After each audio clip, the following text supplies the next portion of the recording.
A maleza invade a muralla e a iluminación do Darbe, inutilizada por roubos e vandalismos, continúa sen restablecerse. A limpeza do monumento comezou esta mesma semana. A demora no comezo dos traballos que ten que acometer a Xunta de Galicia fai pensar que a muralla non estará limpa antes do verán, época de maior afluencia de turistas a Lugo. O dar a volta á muralla, o aspecto que presenta é este. A vexetación invade o legado romano declarado Patrimonio da Humanidade hai 12 anos. Todo alrededor está igual, muy mal. Veo muy limpio a Lugo, mejor que nunca, pero bueno, la muralla está un poquito abandonada.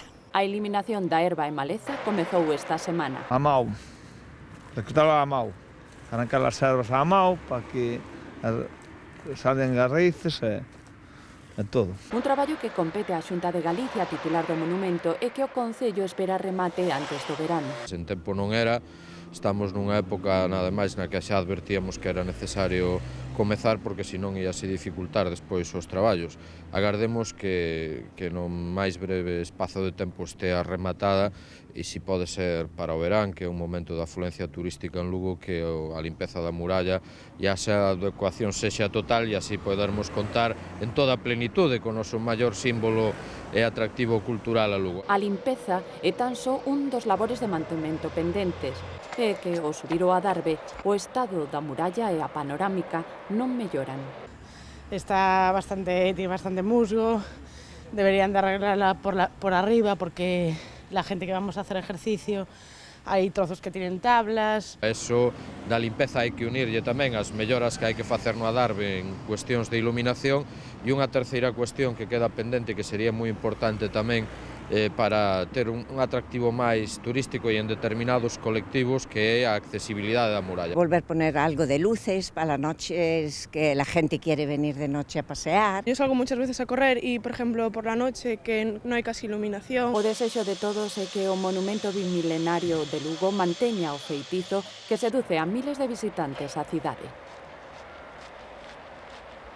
A primeira poxa de rubia galega organizada esta semana pola Deputación e a Cruga na granxa Galloso Castro foi todo un éxito. Subastáronse un total de 11 xovencas preñadas. A media das adxudicacións foi de 1.985 euros, aínda que o récord acadou os 2.550. Os gandeiros destacaron a calidade das becerras que foron recriadas no centro que promoven as dúas institucións. Asistimos a un ensaio moi especial, e que para poder desfilar ante os gandeiros da provincia de Lugo hai que facelo con estilo e cuidar a que último detalle. Agora estamos collendo de guapas para subar. Como non podía ser de outro xeito, para poder participar na primeira poxa de raza rubia galega na granxa Galloso Castro, tamén é fundamental unha dieta exquisita a base de palla de cereal e dunha mezcla de diversos cereais. É un alimento que o aceptan moi ben os animales e que nos está dando moi bon resultado para a alimentación. Chegaron aquí con 8 ou 10 meses logo de ser seleccionados polos técnicos da Cruga en explotacións de toda Galicia. Pero realmente importante é a calidade suprema destas 11 xovencas preñadas que foron recriadas no centro que promoven a Cruga e a Deputación.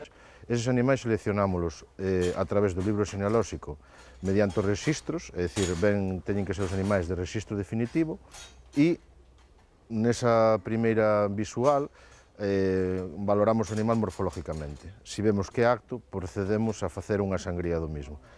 Procedemos dunhas pruebas serológicas e de filiación. As pruebas serológicas teñennos que dar libres de IBR, VVD, neospora para tuberculosis. Damos as instalacións, a alimentación, e o suministro da alimentación mediante carro mezclador, e a Cruga ten personal propio que se encarga do cuidado máis da limpieza e do cuidado dos animais. Os que comprobaron a calidade destas xovencas foron os gandeiros que asistiron á puxa, e ninguén mellor que un ollo experto para explicarnos por qué. Polas formas que ten, pola anchura, pola súa conformación. Son boas, sí. Por anchas e por anchas e por iso. Para que outras razas foráneas non veñan aquí a Galicia, entón é moi importante dar a conocer a rubia e que o gandeiro sepa que hai unha boa raza aquí e nos, a través do centro de recría, que podemos facilitarlles esas novillas. Tras examinar con detalle cada unha das becerras, comezou a subasta. O prezo de saída foi de 1.800 euros, que en algúns casos superouse con creces. 2.500 euros a la una, 2.550. O obxectivo final, promover unha das mellores razas de carne do mundo, que é de Galicia. E coa Semana Santa é tempo de procesións, pero tamén de festas gastronómicas. O Xoves Santo celébrase en Pedrafita a 26ª edición da Feira do Queixo do Cebreiro, con denominación de orixe protexida. Quixemos comprobar como se facía antaño este queixo fresco, que fai das delicias a todo aquel que o proba. Que terán as montañas luguesas para que elas dean unha leite única que marca a calidade do queixo do Cebreiro? É importante porque é unha leite natural, é unha leite sin fertilizantes nos pastos, casi, entonces é moito mellor que a leite que se utilizan máis fertilizantes. Nesta parroquia de Pedrafita o seguen a facer como antes. Monse ábrenos as portas da súa casa para amosarnos paso a paso esta tradición. Cando ferve, apartas atrás como unha hora ou dúas para que volva a coller a temperatura ambiente, e despois automáticamente volvese a poñer a quentar e pois o yogur. Agora puxen o yogur xa para facer o queixo, vale?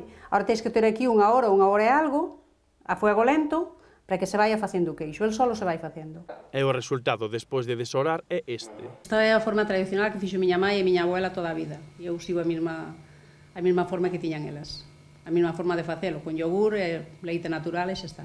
Existe documentación que demostra que este queixo con forma de cogomelo era moi preciado nas casas reais de España e en Portugal na época de Carlos III, e que no século XVIII era o queixo máis caro de España e o cuarto de Europa. É un queixo que é diferente a todos, é un queixo un pizco ácido, un pouquín ácido, pero non moito, e é totalmente distinto ao resto dos queixos. Ela é unha das produtoras que participarán na Feira do Queixo do Cebreiro, onde porá a venda máis de 100 pezas como esta. Unha ocasión única para facerse con esta delicatese lucense e degustala con produtos típicos da zona. Así é como se gasta o queixo do Cebreiro con mel.